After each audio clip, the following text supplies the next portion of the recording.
ಇವತ್ತಿನ ದಿನ ನಾವು ಇತಿಹಾಸದ ಕೆಲವು ಇಂಪಾರ್ಟೆಂಟ್ ಪ್ರಶ್ನೆಗಳ ಬಗ್ಗೆ ತಿಳಿದುಕೊಳ್ಳೋಣ. ಇತಿಹಾಸದ ಪಿತಾಮಹ ಯಾರು? ಮೊದಲನೇದು ಅರಿಸ್ಟಾಟಲ್, ಎರಡನೇದು ಹೆರೋಡೋಟಸ್, ಮೂರನೇದು ಆಡಮ್ ಸ್ಮಿತ್, ನಾಲ್ಕನೇದು ಚರಕ. ಇದರಲ್ಲಿ ಉತ್ತರ ಬಂದ್ಬಿಟ್ಟು ಹೆರೋಡೋಟಸ್.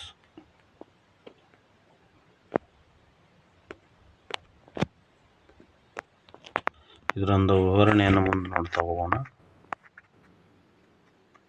ಹೆರೋಡೋಟಸ್ ಪ್ರಾಚೀನ ಗ್ರೀಕ್ ಇತಿಹಾಸಕಾರ ಮತ್ತು ಇತಿಹಾಸದ ಪಿತಾಮಹ ಎಂದು ಪ್ರಸಿದ್ಧರಾಗಿದ್ದಾರೆ. ಇವರು ಪ್ರಸಿದ್ಧ ಕೃತಿ ದಿ ಹಿಸ್ಟರೀಸ್ ಬರೆದಿದ್ದು ಗ್ರೀಕೋ-ಪರ್ಷಿಯನ್ ಯುದ್ಧಗಳನ್ನು ಮತ್ತು ಆ ಕಾಲದ ಸಾಂಸ್ಕೃತಿಕ ಭೌಗೋಳಿಕ ವಿಷಯಗಳನ್ನು ದಾಖಲಿಸಿದ ಮೊದಲ ಇತಿಹಾಸಕಾರನಾಗಿದ್ದಾನೆ. ಆದ್ದರಿಂದ ಇವರನ್ನು ನಾವು ಇತಿಹಾಸದ ಪಿತಾಮಹ ಎಂದು ಕರೆಯುತ್ತೇವೆ. ನೆಕ್ಸ್ಟ್, ಕವಿರಾಜ ಎಂಬ ಕೃತಿಯನ್ನು ರಚಿಸಿದವರು ಯಾರು?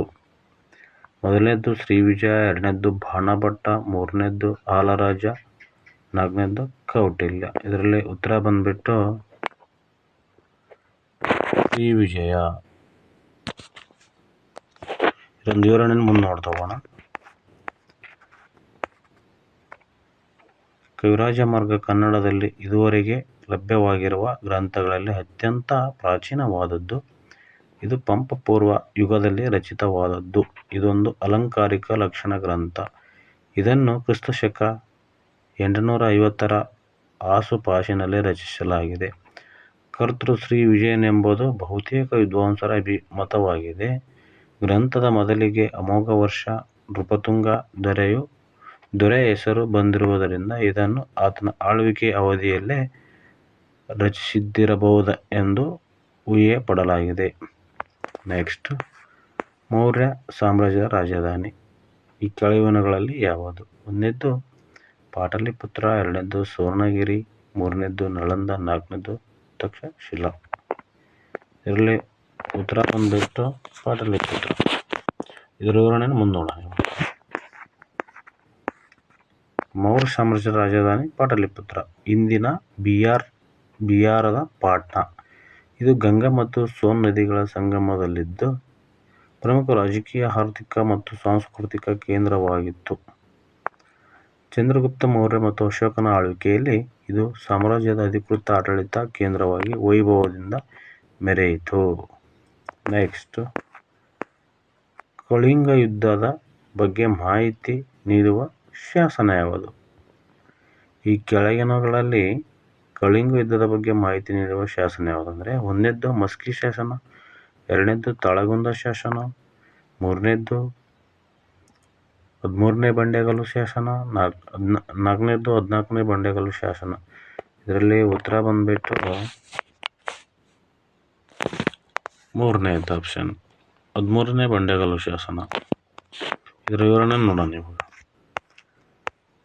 ಕಳಿಂಗ ಯುದ್ಧದ ಬಗ್ಗೆ ಕ್ರಿಸ್ತಪೂರ್ವ 261 ಸಂಪೂರ್ಣ ಮಾಹಿತಿ ಸಾಮ್ರಾಟ್ ಅಶೋಕನ 13ನೇ ಶಿಲಾಶಾಸನದಲ್ಲಿ ಲಭ್ಯವಿದೆ. ಈ ಶಾಸನವು ಯುದ್ಧದ ಭೀಕರತೆ ಮತ್ತು ಅಪಾರ ಸಾವು-ನೋವುಗಳು ಮತ್ತು ಅಶೋಕನ ಮನಃಪರಿವರ್ತನೆಯನ್ನು ವಿವರಿಸುತ್ತದೆ. ಈ ಯುದ್ಧದ ನಂತರ ಅಶೋಕನು ಕತ್ತಿ ಹಿಡಿಯುವುದನ್ನು ತ್ಯಜಿಸಿ ಬೌದ್ಧ ಧರ್ಮದ ಅಹಿಂಸಾ ಮಾರ್ಗವನ್ನು ಅಪ್ಪಿಕೊಂಡನು. ಆದ್ದರಿಂದ ಕಳಿಂಗ ಯುದ್ಧದ ಬಗ್ಗೆ ಮಾಹಿತಿ ತಿಳಿಯುವ ಶಾಸನ ಯಾವುದಂದರೆ 13ನೇ ಬಂಡೆಗಲ್ಲು ಶಾಸನ. ನೆಕ್ಸ್ಟ್, 3ನೇ ಬೌದ್ಧ ಸಮ್ಮೇಳನ ನಡೆಸಿದವರು ಯಾರು? ನೋಡ್ರಿ, ಇಲ್ಲಿರ್ತಕ್ಕಂಥವ್ರು ಎಲ್ಲರೂ ಕೂಡ ಬೌದ್ಧ ಸಮ್ಮೇಳನವನ್ನು ನಡೆಸಿದ್ದಾರೆ. ಆದರೆ 3ನೇ ಬೌದ್ಧ ಸಮ್ಮೇಳನ ನಡೆಸಿದವರು ಯಾರು? ಅದು ಬೇಕಾಗಿದೆ ನಮಗೀಗ.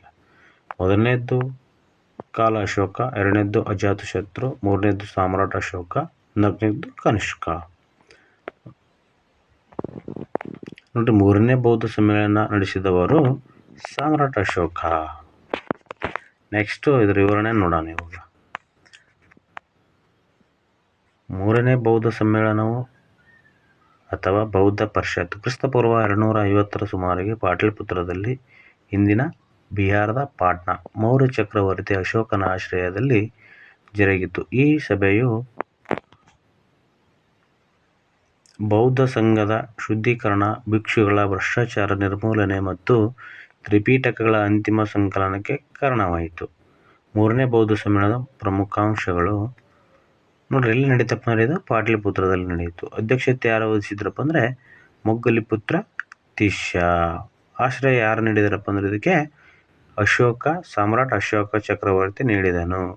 ಮುಖ್ಯ ಉದ್ದೇಶಪ್ಪ, ಈ ಒಂದು ಮೂರನೇ ಬೌದ್ಧ ಸಮ್ಮೇಳನದ ಮುಖ್ಯ ಉದ್ದೇಶ ಏನಪ್ಪ ಅಂದರೆ ಬೌದ್ಧ ಸಂಘದಲ್ಲಿನ ಭಿನ್ನಾಭಿಪ್ರಾಯಗಳನ್ನು ಬಗೆಹರಿಸುವುದು ಮತ್ತು ಸುಳ್ಳು ಭಿಕ್ಷುಗಳನ್ನು ಹೊರಹಾಕುವುದು.